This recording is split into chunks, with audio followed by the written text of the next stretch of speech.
सहजता से उपलब्ध हो, उसको लेकर के आप कथा श्रवण करें तो बड़ा आनंद आएगा।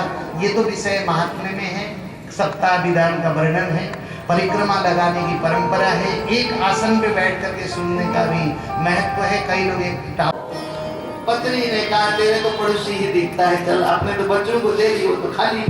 पड़ोसी के यहाँ गए तो देखा सचमुच में वो तो दो थे, थाली बहुत। आपने सामने जो गरीब थे, दुखी थे, उनको बुलाया, आओ आओ। ठाकुर ने कृपा करी, भगवान इतना दयालु है, मेरा गोविंद इतना प्रभु कृपालु है, इतना कृपालु। प्रभु ने बड़ी कृपा कर दी है, बड़ी कृपा करी। एक काम कर लो। बोला क्या चीज? बोला चलो ये खा लो, तुम लोग खा लो, जितने भी हैं, जितना आया है सब ले लो, तुम ही ले लो। ओ वो बेचारा परेशान हो गया। पत्नी बोली खाना खाओगे कि नहीं? बोला नहीं खाना है, नहीं खाना है। बोला क्यों? बोला वो तो कर्ण भी बन गया है, हरिश्चंद्र भी बन गया है, लोग उसकी जय जयकार करने लगे, तब मैंने किया और नाम उसका हो रहा है। दुखी हो गया तो वो बोली अरे भगवान एक काम कर लो ना, एक काम कर लो। बोला क्या चीज करना है? बोला एक काम करो, तुम जाओ और बोलो बारिश हो रही है, एक मकान मिल जाए तो बढ़िया रहेगा। बोला देवी मकान मिल जाएगा, पता चल गया पड़ोसी को डबल मिलेगा, उसका दुख है। बोला मान लो गए। बोले भगवान बोले क्या चाहिए? बोला महाराज मुझे को भीग रहे हैं, बच्चे भीग रहे हैं, क्या करें? बोला मकान दे दूं? बोला दे दीजिए, 7 कमरे वाला दे दीजिए। 7 चाहिए ना भाई, गरीब में मिल रहा है, दे दो। 7 तो चाहिए, 7 दे दो। हो बोला शर्त पता है तो? बोला हाँ। 7 जैसे ही दिया, लेकिन ये तो बढ़िया सामने डबल स्टोरी हो गई। वो गया वहां, तो वो बेचारे 2 थे, उन्होंने कहा सबको बुलाया, गरीब को आओ महाराज, तुम भी आओ, तुम भी आओ, तुम भी आओ, आओ ना आओ, आकर के बैठ जाओ सब लोग, तुम भी हरिश्चंद्र हो, तुम भी साहब।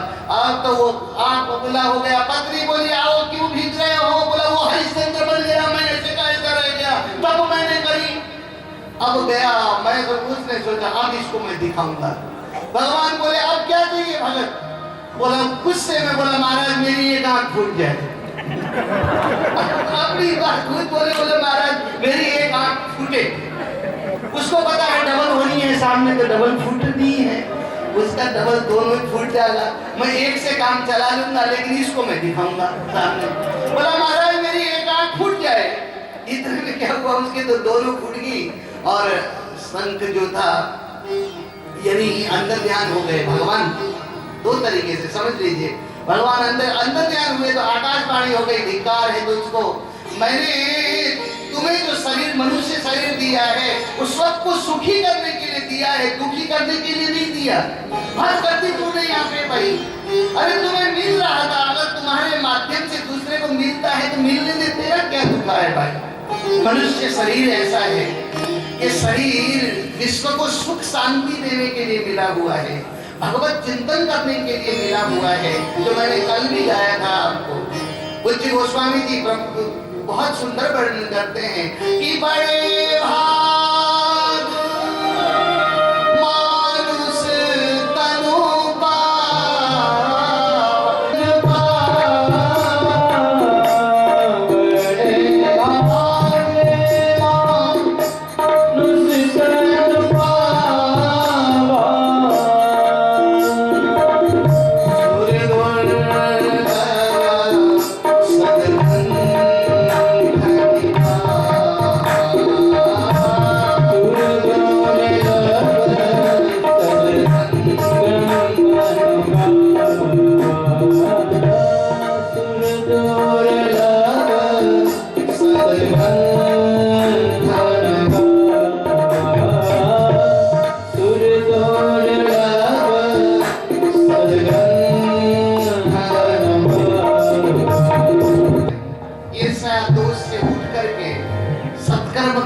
अच्छा कार्य करिए, पराई निंदा न करिए, धूल बराबर पर का मोती कबहु न हाथ लगाइए, चाहे हीरा होए जवाहर, परमेश्वर राज्य चाहिए, चाहे जगत रूस जा सारा।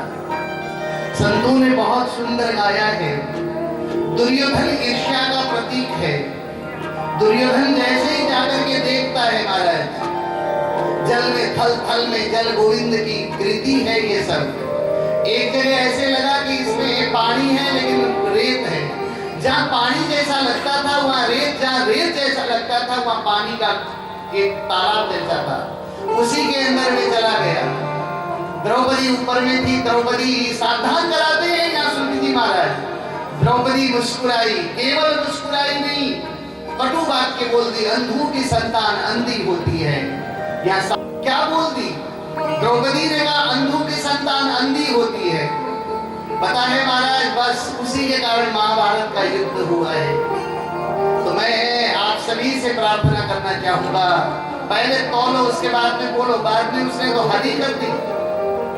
दुर्योधन गुस्से में आ गया, उसने शकुनी को कह दिया जुए का कार्य है, जुए में लगा दिया है। अब मैं यहाँ लंबा इस विषय पर नहीं बोलूंगा। सब हार गए हैं। धर्मराज युधिष्ठिर सबने कहा, कौरवों ने यानी दुर्योधन शकुनी ने, अरे अभी भी पांचाली बैठी है, विनाश काले विपरीत बुद्धि, बुद्धि काम नहीं करती, इसलिए संतों का सानिध्य प्राप्त करो।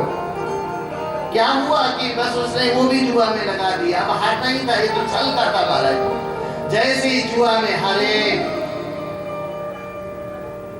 दुर्योधन ने कहा दुशासन को, जाओ तुम जाके उस पांचाली के बालों को पकड़ करके घसीटते हुए मेरे सामने ले आओ। मैं उसको पूछना चाहता हूँ अंधों की संतान अंधी कैसी होती है, जरा लेके आ जाओ। ओ दुशासन के पास में 10,000 हाथियों का बल था। वो जाकर के कहता है चल।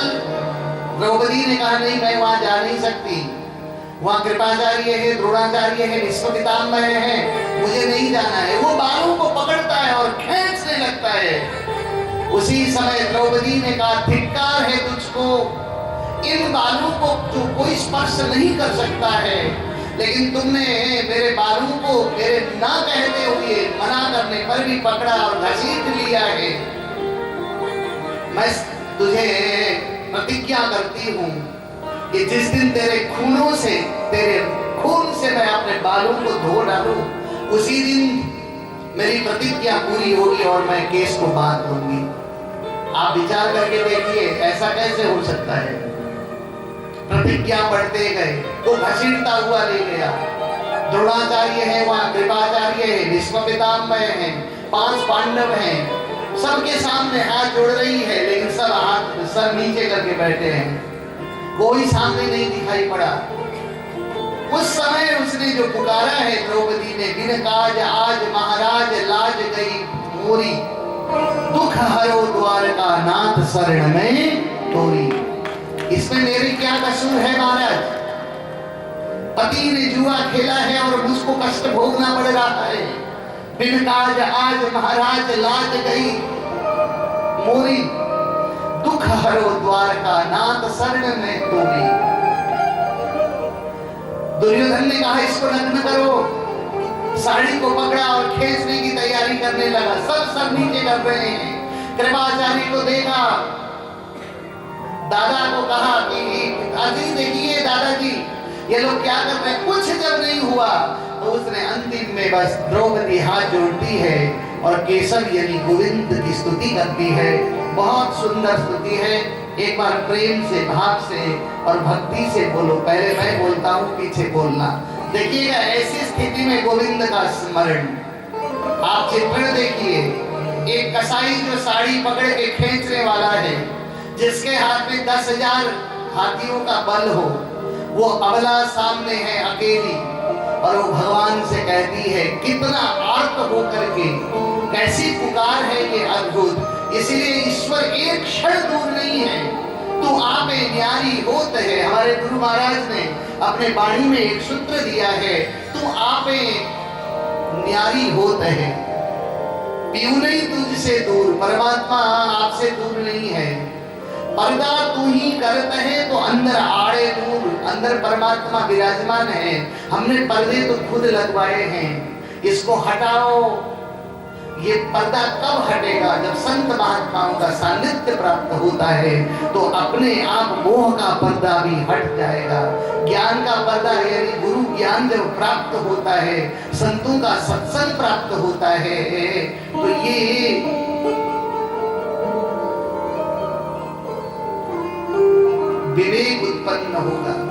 इसमें यहाँ बहुत सुंदर भाव रख दिया है कि द्रौपदी जो स्तुति करती है प्रेम से, पहले मैं बोलता हूँ, पीछे आप बोलिए, बोलिए हे कृष्णा। आवाज दे, सभी बोलिए ना, बोले हे कृष्णा। अब दोबारा पुनः बोलिए हे कृष्णा। द्वारका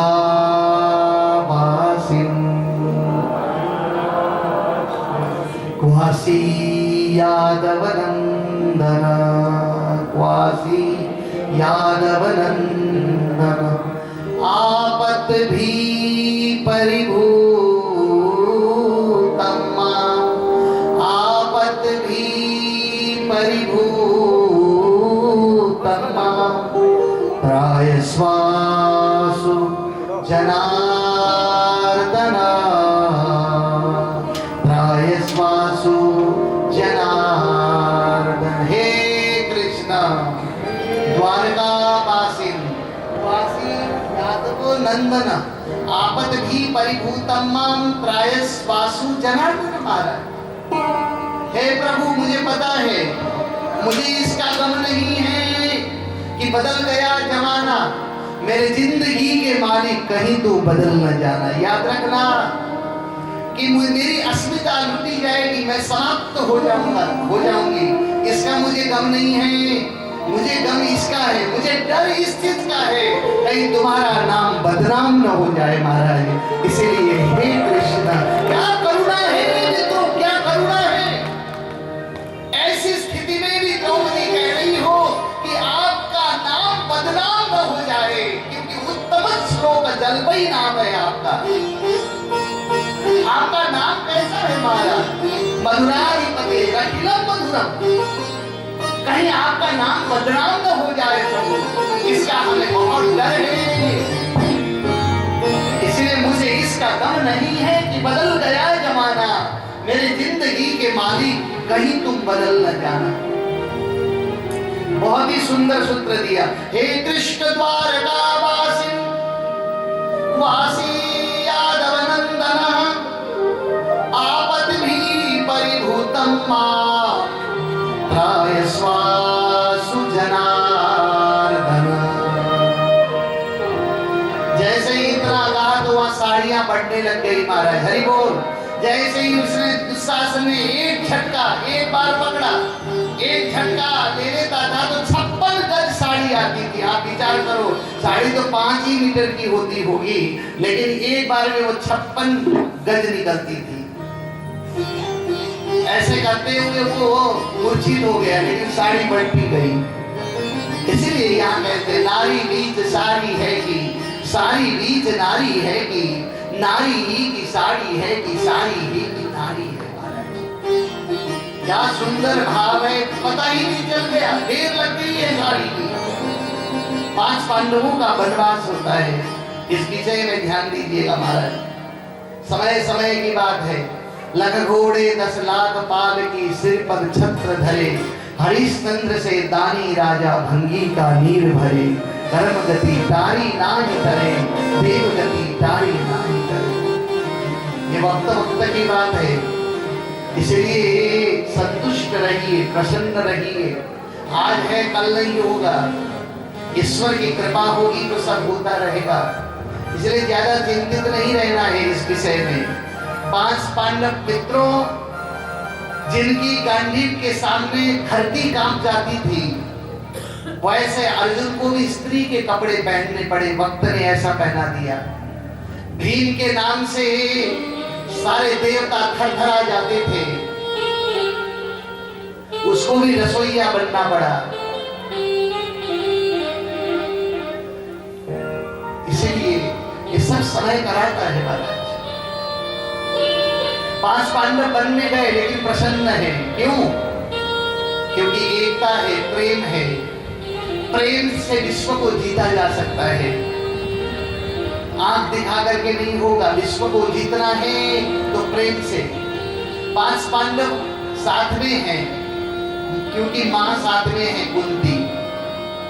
कोई चीज की कमी नहीं है, जंगलों में रहते हैं, रोज कीर्तन करते हैं, संत महात्माओं का संगत होता है। एक दिन तो हद हो गई, संत आ रहे थे, जल्दी सत्संग में जाना था। देवी जल्दी कर दो, भोजन जल्दी करेंगे चले जाएंगे। एक अक्षय पात्र था द्रौपदी के पास, भगवान का दिया हुआ। जब तक तुम भोजन नहीं करोगी तब तक भोजन रहेगा। जितने भी आदमी जी में वो पूरा नहीं होता, उसी को कहते हैं अक्षय पात्र। अन्नपूर्ण भंडार कहते हैं माताओं। जो व्यक्ति, जो माताओं में ये भाव रहता है केवल खिलाना, खिला करके ही खाना, ऐसी माताएं हैं, बहुत हैं। पहले खिलाना चाहती है, बाद में बचेगा तब खाना। ऐसी माताओं के यहाँ तो कुबेर भी भिक्षा मांगने के लिए आते हैं। इंतजार करिए उस दिन का, जब खिला करके खाने की भावना जिसको आ जाए, उसके यहाँ तो कुबेर भी आते हैं। अक्षय पात्र भर जाता था, जितने आदमी भी भोजन करें। द्रौपदी ने कहा आज तो कुछ नहीं है बनाने के लिए। बोला क्यों? बोला सब्जी भी नहीं है। क्या बनाएंगे? भीम ने कहा देवी कभी नहीं है ऐसा नहीं बोलना चाहिए, सब कुछ है। मैं अभी कर देता हूं ना। मित्रों बस एक पेड़ के ऊपर में चढ़े और आम के पत्तियां तोड़ के गिर दी। देखो 5 पांडव की दिनचर्या, और उसको देख के भी खुश हैं, चलो इसी के पत्ते की सब्जी खा लेंगे।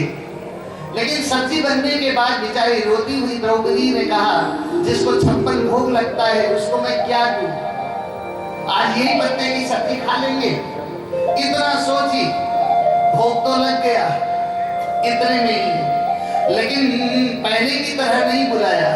आज जल्दी से जल्दी भोजन कर लिए। भीम ने कहा भैया आप लोग पीछे आइए, मैं जाके जगह देख लूं, संत हैं दर्शन करेंगे और एकांत में बैठ करके सत्संग सुनेंगे, संतों की जगह देख लेता हूं, आपकी आज्ञा हो तो जाऊं। जैसे ही भीम निकले तो रास्ते में दुर्वासा ऋषि मिले। दुर्वासा ने कहा कहां जा रहे हो? हम तुम्हारे यहाँ आए हैं भोजन करने। बोला ओ संत आएंगे भोजन करने, इससे बड़ी चीज और क्या होगी? हमारे लिए तो सबसे बड़ा यही है कि संत भोजन करें। कोई बात नहीं महाराज, आप स्नान करिए, मैं व्यवस्था कर देता हूँ। और जाकर के द्रौपदी को कहा देवी आज सत्संग में जाने में विलंब हो सकता है। बोला किस लिए? सत्संग में जाना तो जरूरी है, पर इसके बीच में संत ही आ गए हैं, वो भी 10,000 शिष्य को लेकर के आए। देवी गृहस्थ के यहाँ अपनी कुटिया से कोई भूखा अगर चला जाए, इससे बड़ा दुख क्या हो सकता है? इसलिए उनकी भोजन की व्यवस्था करो। द्रौपदी के आंख से सजल नेत्र हो गए। बोले भगवान हमारे पास तो कुछ नहीं, क्योंकि हम भोजन कर चुके हैं, अक्षय पात्र तो खाली हो चुका है, अक्षय पात्र में कुछ बचा नहीं, हमारे पास कुछ नहीं है। बोला फिर अब क्या करें? बोला वो तो दुर्वासा है। धर्मराज युधिष्ठिर ने कहा भैया कोई बात नहीं, बैठ जाए। द्रौपदी और कुंती बैठ गए। कुंती महारानी ने अपने बच्चों को बहुत सुंदर उपदेश दिया है। बोला बेटा चलो कोई बात नहीं, गाते हैं, सुमिरन करते हैं, गोविंद का नाम स्मरण करते हैं। वो बड़ा दयालु है, उसने हर जगह पर रक्षा करी है, क्योंकि भोजन मांगने के लिए नहीं, बस दिनचर्या ऐसी थी उनकी, उन्होंने भगवत चिंतन करना प्रारंभ किया है। हे प्रभु संत आए हैं, भोजन करेंगे, और वो तो बैठ गए, आंखें बंद हो गए, सजल नेत्र हो गए। मेरे गोविंद को चिंता हो गई, अरे भाई ये लोग तो बैठ गए और उधर बाबा आ जाएंगे, और भगवान को चिंता लग गई। भगवान खुद पहुंच गए हैं उसी जगह, अपने आप गोविंद पहुंचे। गोविंद जैसे ही पहुंचे, गोविंद ने देखा, कुंती आंखें खोल करके देख रही थी। गोविंद ने धीरे से कहा बहन भूख लगी है, कुछ खिला देगी? भूख लग गई, कुछ खिलाओगी? द्रौपदी बेचारी रोती हुई बोली भगवान देखिए ना, आज हम लोग जो दुखी हैं तो भोजन के लिए इसीलिए हैं कि संत आ गए हैं, नहीं है कुछ भी घर में नहीं, भोजन प्यारा किस भांत हुए सत्कारा, ये आयो संकट भारी अब रखियो लाज हमारी।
अक्षय पात्र खाली है। भगवान मुस्कुराए और भगवान ने मुस्कुरा करके कहा, ये कष्ट क्यों आया आज, इतना दिन तो नहीं आया। बोला पता नहीं महाराज। प्रभु हंसते हुए बोले कि आज आपने भोग लगा लिया था, यानी अर्पण किया था मुझको। द्रौपदी एकदम हाथ ऊपर करके बोली, भगवान आज इसीलिए भूल गई थी कि जल्दी सत्संग में जाना था, घर में कुछ नहीं था, आम के पत्ते की सब्जी थी, मैंने सोचा आपको क्या तो खिलाऊं इसको, इसलिए बस मन में बहुत मन दुखी था। स्मरण तो किया लेकिन बुलाया नहीं आपको, मन से बुला लिया, मन से याद किया, लेकिन आपके लिए थाली नहीं रखी। भगवान मुस्कुराते हुए बोले, चलो तो याद के बर्तन तो दे दो। और वो बर्तन को जैसे ही देखा, खाली बर्तन जिसको बोलते हैं, वहां पर एक सब्जी का पत्ता अभी भी चिपका ही हुआ है। भगवान का इच्छा है महाराज, एक अभी भी चिपका हुआ है उसमें। भगवान ने उसी पत्ते को ऐसे करके मुंडा पे मुंह पे ले लिया, उधर से 10,000 के 10,000 की उधर पूर्ति हो गई। श्री वृंदावन बिहारी लाल की जय, श्री वृंदावन बिहारी लाल की जय। पूर्ति हो गई। सब लोग कहने लग गए, महाराज अभी तक तो बड़ी भूख लगी थी, गुरु महाराज को कहा भूख लगी थी, अब ऐसा लगता है सब खा लिए हैं, सब स्वाद आ गया है। मतलब मुझे भी ऐसा ही हुआ, भाग जाओ, या वहां जाएंगे तो खाना पड़ेगा, इससे अच्छा यहाँ से चले जाते हैं। जब जाने लगे तो भीम को लगा आए क्यों नहीं, अब खोजने के लिए गए तो जा रहे थे महात्मा लोग। भीम दौड़ते हुए गए और दुर्वासा के हाथ पकड़ लिए, महाराज जी तुम्हारे लिए इतना भोजन तैयार है, कौन खाएगा, भोजन सब तैयार है, चलिए। दुर्वासा ऋषि बोले, बेटा चल तो जाऊंगा, लेकिन एक बार बता दे तेरे यहाँ कौन आया है। भीम के आंखें गिल्ले हो गए। भगवान क्या बोलूं, जब हम लोग राजा थे तो बहुत बड़े बड़े लोग आया करते थे, अब हम लोग बनवासी हो गए, कोई नहीं आता है मिलने के लिए। और ऐसी स्थिति में भी अगर आ जाए तो समझना आपका हितैषी है वो। धीरज मित्रों, याद रखना, धीरज धर्म मित्र अरुणारी। आप में धैर्यता कितनी है वो समय आने पर पता चलता है।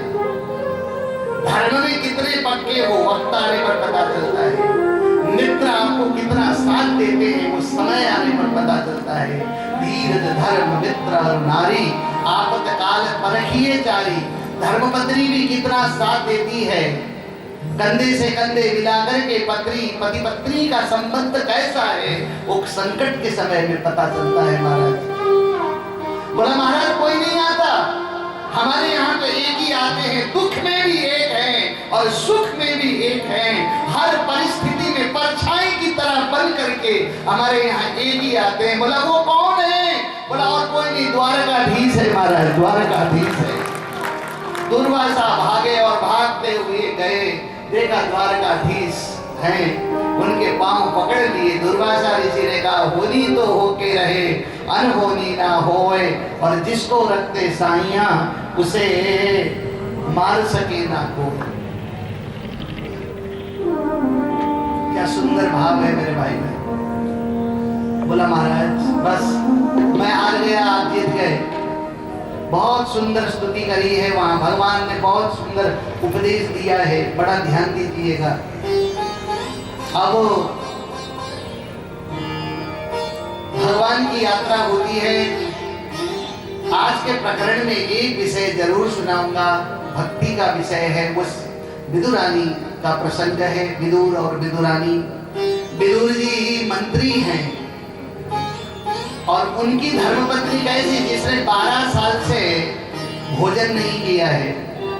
पत्नी यानी मंत्री की पत्नी कैसे, बोला नदी के किनारे पर्णकुटी बना करके रहती है और 9 घंटे ठाकुर के लिए कीर्तन करती है। महाराज विदुर जी ने जब दुर्योधन को कहा तो दुर्योधन ने कटु वाक्य बोल दिया, मेरा खाते हो, पांडवों के पक्ष में बोलते हो। उसी समय विदुर जी ने कहा, आज के बाद मैं यहाँ का जल भी नहीं पीऊंगा। और अपनी पत्नी को कहा, देवी बोल, तुम्हें कृष्ण चाहिए, भक्ति चाहिए या धन चाहिए? मैं धन तो कमा नहीं पाया। विदुर का चरित्र बड़ा दिव्य चरित्र है मित्रों। कृष्ण जाते हैं तो विदुर को याद करते हैं। मैत्रेय ऋषि के प्रसंग में आता है, मैत्रेय ऋषि बोलते हैं, मैं समय न रहने से मैं केवल इतना बोलूं। भगवान के सामने मैत्रेय ऋषि कहते हैं, प्रभु आपकी आंखें डबडबा रही हैं, आपकी आंखें गिल्ले हो गए हैं, आपकी आंखें किसी को खोजते हैं, वो कौन भाग्यशाली है? आप जा रहे हो, जाने से पहले किसको खोज रहे हो? द्वारकाधीश के आंसू आ गए। भगवान बोले ऋषि को, मैत्रेय ऋषि को कहा, भगवान मैं चाचा को खोज रहा था, यानी विदुर जी को। वो जब मिले तो बोलना कि भगवान ने प्रणाम कहा है और बहुत याद किया। बताए बाद में जब विदुर जी को पता चलता है, मैत्रेय ऋषि कहते हैं, तू कितना भाग्यशाली है रे, तुझको जाते जाते गोविंद ने याद किया है रे, आपको याद किया। ऐसे हैं विदुर जी महाराज, भगवान याद करे जिसको। मैं कहता हूँ इस युग में तो एक बार एक क्षण के लिए कोई याद करे तो समझना कि आप भाग्यशाली व्यक्ति हो। निस्वार्थ भाव से किसी ने आपको याद किया है। तो विदुर जी ने पत्नी को कहा, देवी एक तरफ तो गोविंद की भक्ति, एक तरफ मैं हूँ, मैं पैसा नहीं कमा पाया, बोल तुमको क्या चाहिए? बोला नहीं मुझे धन नहीं चाहिए, मैं तो पर्णकुटी बना करके वहां रहने में पसंद करती हूँ, लेकिन मुझे तो मेरा गोविंद चाहिए। बोला चल फिर नदी के किनारे एक कुटिया बना दी है पत्ते से, वहां रहती है, 9 घंटे नाम कीर्तन करती है, भोजन नहीं करती। विदुर जी दिन भर कार्य करते हैं राज्य का, रात्रि को आते हैं, दोनों पति पत्नी भजन करते हैं। विदुर ज्ञानी है, विदुरानी भक्ति है, भक्त है।